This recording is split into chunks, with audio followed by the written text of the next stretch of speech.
Pagrindinis turbūt privalumas, lyginant su tyrimais, kai naudojama jonizuojanti spinduliuotė, kad šių tyrimų metu pacientai negauna papildomos jonizuojančios apšvitos, kuri, kaip žinome, yra susijusi su papildomo vėžinių susirgimų rizika. Taigi, mes esam nuolat visą laiką veikiami jonizuojančios spinduliuotės, jinai yra aplink mus ir jinai yra mumyse. Gana nemažą apšvitos dalį gaunam iš kosminės spinduliuotės su geriamu vandeniu, įkvėpiam gana ženklę, ko ne didžiausią apšvitos dalį su oru, radoną. Medicinė apšvita šiuo metu Lietuvoje mums gyvenantiems sudaro apie 1/4 visos gaunamos apšvitos. Taigi mes vidutiniškai ir gamtinės apšvitos gaunam per metus apie 2,5 miliziverto, to vadinam. Taigi ir iš tiesų jonizuojanti spinduliuotė labai plačiai naudojama, vystosi labai intensyviai diagnostiniai vaizdinimo metodai ir šaltinius, kuriuos naudojam, galim skirstyti įvairiai. Tai bene plačiausiai yra naudojami vadinami jonizuojančią spinduliuotę generuojantis aparatai, generatoriai, tai yra įvairūs diagnostiniai aparatai, kompiuterinės tomografijos, mamografijos aparatai, dentaliniai. Taigi ir šitie tyrimai, tokie kaip rentgenografija, sudaro 90% atliekamų tyrimų, taip pat atliekami gana plačiai rentgenoskopija. Na, taip pat šiais aparatais mes atliekam intervencinės radiologijos tyrimus ir naudojama aukštos energijos rentgenoterapija jau vėžinių susirgimų gydymui. Na, kita dalis tai yra įvairios radioaktyvios medžiagos, dirbtiniai šaltiniai. Tai jie vėlgi skirstomi uždaruosius, atviruosius. Uždarieji tai tokie, kurie uždaram apvalkale ir jie negali lengvai pasklisti į aplinką, užteršti aplinkui esančius žmonės. Taigi dažniausiai jie naudojami kraujo komponentų švitinimui, taip pat brachiterapijoje, teleterapijai. Na ir dar viena sritis, tai yra branduolinė medicina, kur gana plačiai mes naudojam įvairius radiofarmakologinius preparatus, kurie yra žymėti įvairiais radionuklidais. Tai plačiausiai Lietuvoje naudojam techneci 99 ir jodą branduolinės diagnostikos tyrimams ir taip pat jodas taikomas terapiniams tikslams. Dar norėčiau turbūt paminėti, kad prie branduolinės medicinos priklauso ir pozitrono emisinės tomografijos tyrimai. Ir iš tiesų mes jau metus daugiau laiko šios tyrimus atliekam Lietuvoje, tai Lietuvos sveikatos mokslo universiteto klinikose ir tikimės greitų metų rudenio pradėti atlikti šios tyrimus ir Vilniaus universiteto ligoninės Antraštės klinikose, nes jau yra centras pastatytas, lieka tik pabaigti licenzijavimo visus formalumus sutvarkyti. Tai pozitrono emisinės tomografijos tyrimai irgi yra susiję su vaizdinimu naudojant radioaktyvų fluorą įvairių onkologinių susirgimų diagnostikai, progresavimui, metastazių stebėjimui, na ir taip pat kitiems susirgimam įvairiam taip pat diagnozuoti. Iš tiesų, kaip matote, naudojimas yra labai didelis. Mes Lietuvoje vidutiniškai atliekam daugiau negu vieną procedūrą vienam Lietuvos gyventojui. Ir kaip aš minėjau, didžiausią dalį sudaro rentgeno diagnostiniai tyrimai. Iš jų 5% sudaro kompiuterinės tomografijos tyrimai, tačiau žiūrint į gaunamą apšvitos dozę ir kokią sudaro gyventojui, pacientui, tai kompiuterinės tomografijos tyrimai, nežiūrint tai, kad labai mažas skaičius, palyginus su visais, lemia kone pusę visos gaunamos apšvitos nuo medicinių procedūrų. Taigi šiaip medicinę apšvitą gauna įvairios grupės pacientai ir profilaktiškai besitikrinantis ir dėl teisinių procedūrų, taip pat priskiriami prie medicinės apšvitos ir savanoriai padedantis pacientams, jeigu jie nėra darbuotojai. Galbūt bus įdomu pasižiūrėti ir pasilyginti, kokios tos apšvitos dozės gaunamos atskirų procedūrų metu ir kas gana paprasta iš tiesų ir palyginti ir gyventojam, pacientam, paaiškinti, kokios tos apšvitos dozės, tai iš tiesų galėtume su gamtinė apšvita palyginti. Ir imant plaučių tyrimą kaip pagrindą, kaip vienetą, tai matome, kad šis tyrimas lemia vidutiniškai tokią dozę, kokią gaunam per 3 dienas, tiesiog gyvendami. Tačiau, jeigu palygintume su kitais tyrimais kompiuterinės tomografijos, tai matome, kad galvos kompiuterinės tomografijos vienas tyrimas vidutiniškai prilyginamas 115 vidutiniškai tyrimų krūtinės ląstos. Ir tai atitiktų 1 metų gamtinę apšvitą. Tuo tarpu kompiuterinė tomografija pilvo, dubens jau prilyginama 500 tyrimų ir gali lemti dar didesnę dozę. Noriu atkreipti dėmesį, kad tai yra apšvitos dozės suaugusių.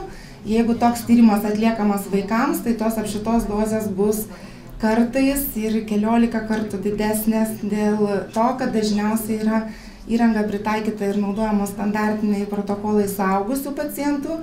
Tai viena problema, o kitas dalykas, vaikai yra radiojautresni, ženkliai nuo 15 iki keliasdešimt kartų ir jiem rizika išauga jau labai ženkliai. Branduolinės medicinos procedūrų metu vėlgi tos gaunamos apšvitos dozės lyginant su krūtinės ląstos tyrimu, matome, vėlgi tai atitiktų keliasdešimt tyrimų rentgenogramų skaičiaus. Kaulų tyrimai apie 2 metų gaunama apšvitos dozę. Taigi, kaip žinom, jokių nėra nustatytų ribų pacientų gaunamai apšvitai, reglamentuoti leistinų lygių jokių nėra, tačiau yra vadinami rentgeno ir ne tik rentgeno diagnostiniam tyrimam rekomenduojami apšvitos lygiai. Ir tokie lygiai yra ir Lietuvoje, taip pat nustatyti sveikatos apsaugos ministro. Tai yra prievolė kiekvienoje asmens sveikatos priežiūros įstaigai kas 5 metus įvertintis jų įstaigos atliekamų procedūrų gaunamas vidutinės pacientų dozės ir pasilyginti, ar tos apšvitos dozės neviršija rekomenduojamų apšvitos lygio. Tai viena iš tokių priemonių optimizuoti apšvitai. Kalbant vis tiek apie tą riziką, norėčiau labai trumpai apie tą poveikį išskirti, kadagi jau čia ta didelė žala ir kada iš tikrųjų ta rizika yra ženkli, o kada jinai dar nėra svarbi tokia. Tai pagrindinis dalykas, kai jonizuojanti spinduliuotė veikia, jinai sukelia jonizaciją ir kiekvienos sąveikos metu yra tam tikra energijos dalis perdoma. Aišku, kuo didesnė dalis perdoma, tuo didesnė yra žala. Ir iš tiesų labai priklauso, kokią spinduliuotės rūšis veikia. Gali būti tie pažeidimai labai įvairūs, viengrandžiai, dvigrandžiai trūkiai. Jeigu tai būtų alfa spinduliuotė, tai aišku, didžiąja dalim bus dvigrandžiai trūkiai, kurie žymiai sunkiau atstatomi. Rentgeno diagnostikai, kaip žinom, mes rentgeno, kai naudojam spindulius, tai jie žymiai lengviau atstatomi, nes daugiausia sukelia viengrandžius trūkius. Taigi, tas pasiekmės jonizuojančios spinduliuotės poveikis priklauso, kaipgi tas mūsų organizmas reaguoja ir ar sugeba atstatyti sukeltas pažaidas, ar tos ląstelės žūsta. Tai jeigu tai yra didelės apšvitos dozės, avarinės apšvitos dozės, tai yra sukeliama ląstelių žūtis ir jeigu žūsta didesnis negu kritinis skaičius, jau išsivysto vadinami nulemtieji didelių dozių pasiekmės, įvairūs radiaciniai pažeidimai, nudegimai. Tačiau jeigu ląstelės išgyvena, tai ir mutuoja, taigi iš karto mes nestebim jokių pasiekmių, nei po pusės metų, nei po metų, po daugelio metų, 10, 20, 30, gali išsivystyti vėžiniai susirgimai. Tai yra pagrindinė rizika ir dėl medicininių diagnostinių tyrimų, kad didėja rizika vėžinių susirgimų ir rizika labai priklauso nuo įvairių faktorių, nuo dozės, nuo amžiaus, nuo lyties. Ir čia mes matome, kad iš tiesų moteris yra 2 kartus radiojautresnės nei vyrai. Vidutinė rizika, kokia yra gavus, jeigu gaunam per visą gyvenimą 1000 milizivertų, tai rizika susirgti ir mirti nuo vėžio yra 5%. Tačiau jeigu tą apšvitos dozę gaunam, sakykime, ankstyvoje vaikystėje, kad iki metukų, tai mergaičių rizika jau ne 5%, jau 30%, berniukų 15%. Taigi, apibendrinant, iš tiesų apie vaikus kalbant, tai tas poveikis yra nuo kelių iki keliasdešimt kartų didesnis ir dar be to vaikams didesnė tikėtina gyvenimo trukmė, daugiau laiko pasireikšti pasiekmėm. Na ir todėl ypatingas dėmesys turėtų būti skiriamas būtent skiriant šitas procedūras vaikams. Na, apie nulemtuosius reiškinius aš jau nebesiplėsiu, kadangi tai iš tiesų neturim laiko. Norėčiau tik tai paminėti, kad vieni iš tokių reiškinių yra ir katarakta. kai gavus apie 100 ir daugiau milisievertų apšvitos dozę yra rizika susirgti, tai su tokia rizika susiduria mūsų intervencinėje radiologijoje, kardiologijoje dirbantis gydytojai, todėl jiem rekomenduojama naudoti apsauginius akinius. Na ir radiaciniai pažeidimai. Iš tiesų, jie dažniausiai tokios avarijos įvyksta pramoninės radiografijos darbuotojams, nes pasaulyje kiekvienais metais tokių avarijų vyksta, kai pametamas šaltinis, naudojama yra įvairiom siūlėm ten šviesti ir palaikius labai trumpą laiką įvyksta radiaciniai nudegimai. Tačiau tokie radiaciniai nudegimai gali pasitaikyti ir intervencinės radiologijos, kardiologijos pacientam, jeigu tie tyrimai per trumpą laiką kartojami ir jeigu ilgas švietimo laikas ir tiesiog nėra stebima ar neviršijama tyrimo metu slenkstinė dozė, kuri yra pasireikštų odos pažeidimai, yra 2 grėjai. Laikoma, pagal tarptautinius Tatenos publikacijas, kad 1 iš 10 000 procedūrų gali baigtis tokiais odos nudegimais. Taigi, kadangi nekenksmingų dozių nėra, apšvita yra susijusi su papildoma rizika, todėl medicinoje yra ypatinga svarbus pagrįstumo principas, kad šitie tyrimai apšvita turėtų būti didesnė nauda tyrimų metu gaunama negu žala pacientui. Todėl didelė atsakomybė gula ant gydytojų paskirėjų ir gydytojų praktikų. Skiriant šitos tyrimus yra eilė atlikta tarptautinių tyrimų kitose šalyse dėl pagrįstumo nustatymo, kokią dalį sudaro nepagristi tyrimai.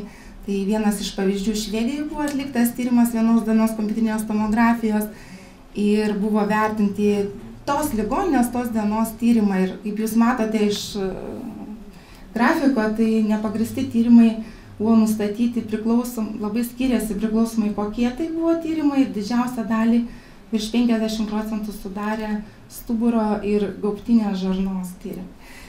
Taigi šita problema egzistuoja visam pasaulyje ir jinai išlieka, todėl tas pagrįstumas tyrimo ir ta atsakomybė gulant už klinikinę atsakomybę prisiima gydytojas radiologas, o jisai be abejo tarpusavį turėtų labai bendradarbiauti su skiriančiais gydytojais, nes skiriantis gydytojas paskirėjas atsako už tą pačio tyrimo patį pagrįstumą.